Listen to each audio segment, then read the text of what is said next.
Mr. Rogers, it is a great honor having you here with us today.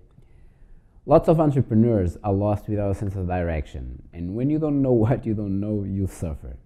What would be your advice for our young listeners when they are trying to figure out what is it they are meant to be doing for the rest of their lives? Well, the main thing is figure out your own passions. Figure out what you love. Don't listen to your parents, your teachers, your friends. Figure out what you love a lot. Everybody loves something. Sometimes you have to figure out what it is. And sometimes people will laugh at you if you say, you know what, I want to be a gardener. But people will say that's absurd. But if that's what you want to do and you know it, then you go and become a gardener. You're going to be very happy. The people who do what they love never go to work. They wake up every day and start having fun. And those are the people who are the most successful because they're doing what they love and they know a lot about it. And even if they're not successful, they don't care. They're happy. They're having too much fun to worry about it. So the first thing is to do only what you love. Follow your passions. If you're going to invest, same thing, only invest in what you yourself know a lot about. Don't listen to me. Don't listen to the TV, the internet, the newspapers. Just listen to what you yourself know a lot about. You will know better than anybody else when something new is happening, something's going to succeed, and that's how you invest. If I told you you only have 25 investments in your life, you would be very careful, you wouldn't jump around, you wouldn't jump in and out, you would only invest when you knew you had a sure thing. And that's how you become successful at life and in the market. You are very successful, so you enjoy every minute of it. Is this what you're saying? Well, so far, yes. That doesn't mean that things don't come along every once in a while and cause me a setback. But yes, for the most part, I'm quite pleased and satisfied. Successful people build on sound daily habits. What was a daily Jim Rogers day when you were working at a quantum fund? Well, I never set my alarm clock because I wanted to be sure that when I got to, if I had to set it, I would. There was some kind of early meeting or something, but I never set my alarm clock. I wanted to be sure that I woke up fully rested, and then I could hardly wait to get to the office. I got down to the office and just started reading everything in sight, and I often stayed till 10, 11 at night. I often stayed very late at night because I love being there, and I had to know everything.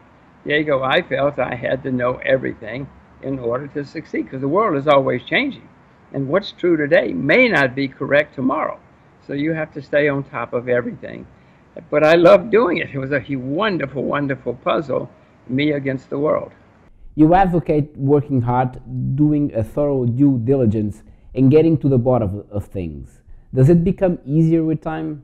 Well, Diego, I don't work nearly as hard now as I used to, partly because I do have a little bit of money, also because I have 2 children now that I'd much rather spend my time with them than just about anything. So I'm doing other things in life now, partly because I did make a little bit of money, and so I have the luxury, the freedom to do other things. And these 2 little children, these 2 little girls are extremely important to me.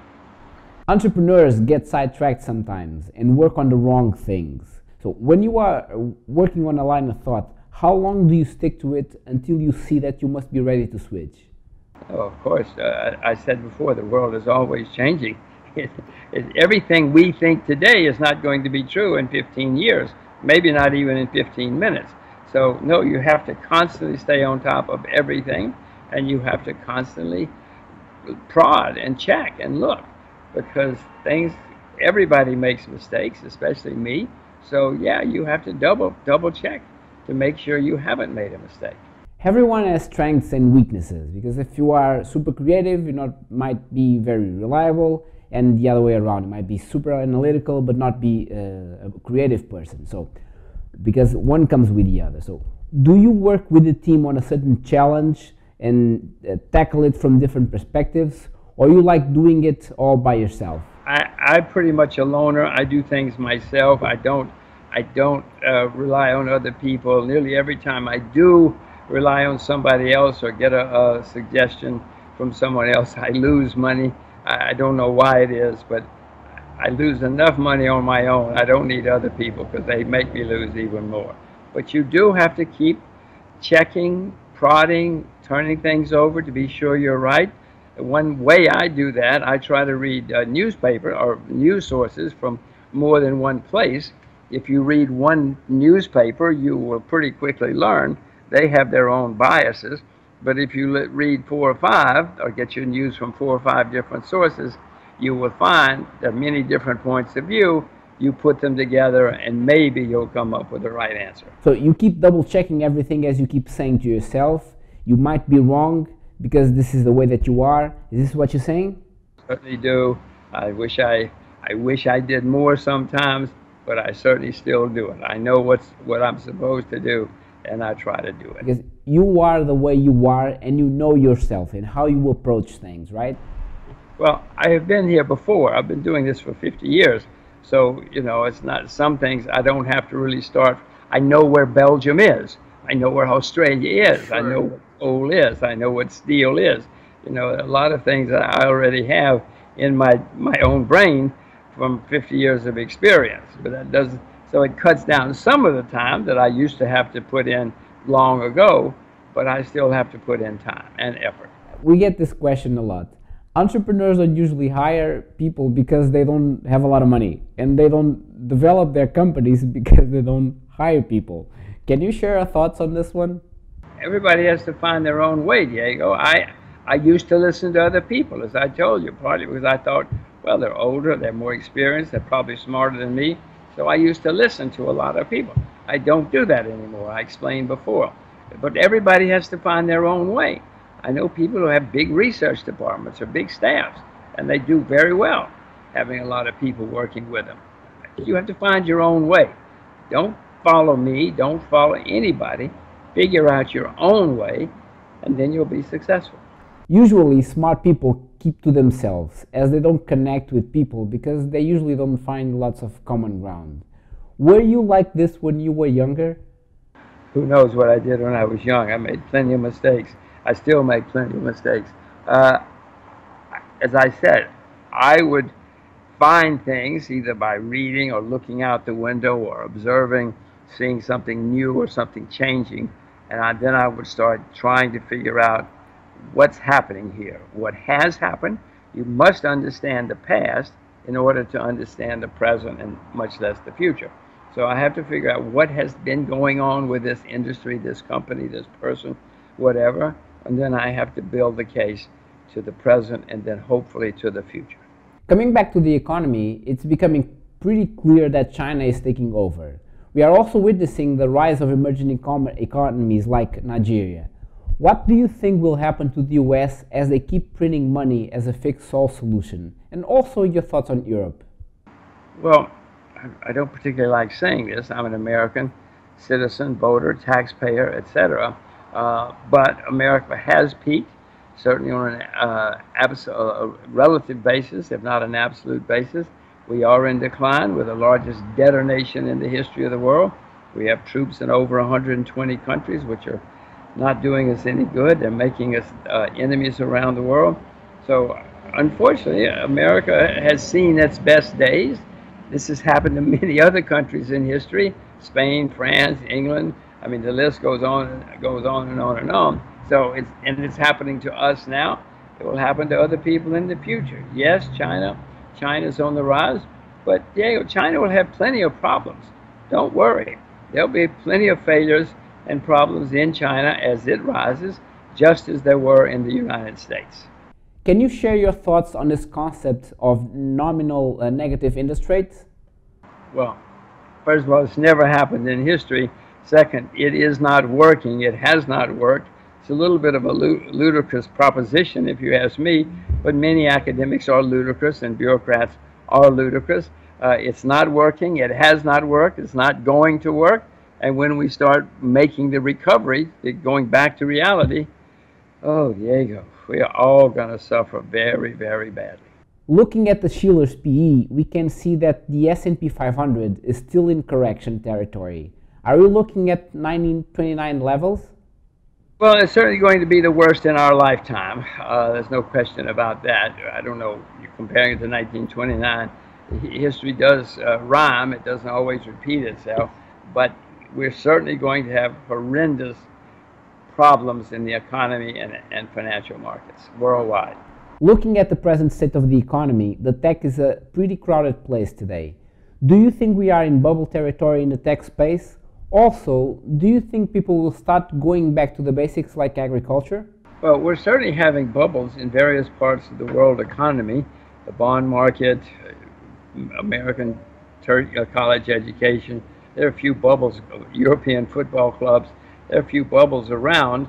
Bubbles always pop one way or the other, and people suffer. When the current financial situation pops, we're going to have serious problems. I mean, the S&P, Standard & Poor's 500 average, has 500 companies. They've had down earnings for 6 quarters now.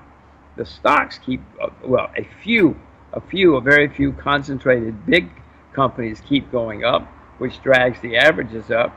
But everything you look at in the economy, facts-wise, statistic-wise, we're having problems, and they're getting worse. Looking at the Rogers Commodity Index, you have a large portion allocated to agriculture. Why is that? Well, here you go. That's a commodities index. But indexes, you cannot put in there what you like or don't like. It wouldn't be an index. An index is just a reflection of the world around you. Agriculture is one of the most important parts of the world economy, all over the world. And my index was designed to reflect the world, not just New York or, San Francisco or something. We all wear clothes, we all wear shoes, and many, many things in agriculture that are very important to the entire world. That's why it's a large part of the index, but it has nothing to do with whether I'm positive or negative. It has to do with the reality of the world. What I mean is, we are seeing several initiatives to get people healthier, at least here in Portugal. There has been a rise of organic farming, but it's still more expensive. Do you think this new age agriculture, like those vertical farms in Japan, will be the new norm in the future, or it will stay like an outside and more expensive thing? Well, I doubt if it'll be the new norm. It's going to grow and grow a lot. I doubt if everybody in the world will ever be buying and consuming, what is the term, natural foods, if you will, because it is more expensive. There's no question about it. But the world, many, many people, everybody would like to have a natural food if they could afford it. And so you're going to see more and more and more of it. Places like China, they have got a lot of contaminated food, many places. So we all want it. We can't all afford it, but it is going to continue to grow. Do you see any way of this industry becoming cheaper in the future? I don't see any way that it can ever be as cheap as mass farmed cotton or wheat with fertilizer and pesticides. I mean, maybe I'm wrong, but maybe it can be. But I do know that if you give somebody a choice of clean water or contaminated water, they will take the clean water. If you can give somebody a choice of natural milk or treated milk, they're going to take the natural milk. But again, it's expensive. Do you see interest from people getting in agriculture? Like you say in your books, they will be riding Lambos? Or do you think entrepreneurs won't get into this industry at all? Throughout history, we've had periods, long periods, when the farmers were the masters of the universe, rich, very powerful, controlling governments, controlling economies. We've had many periods when they've been in the tank. This has been going on for thousands of years. Yes, there will be periods again when the farmers will rule the roost. Don't worry, it'll come back. It always has, and it always will. In your previous talks, you told me that the way to solve the obesity problem, this $2.1 trillion problem a year, is by educating people and not by uniting funds and pooling lots of capital, shorting companies like Coca-Cola, for instance.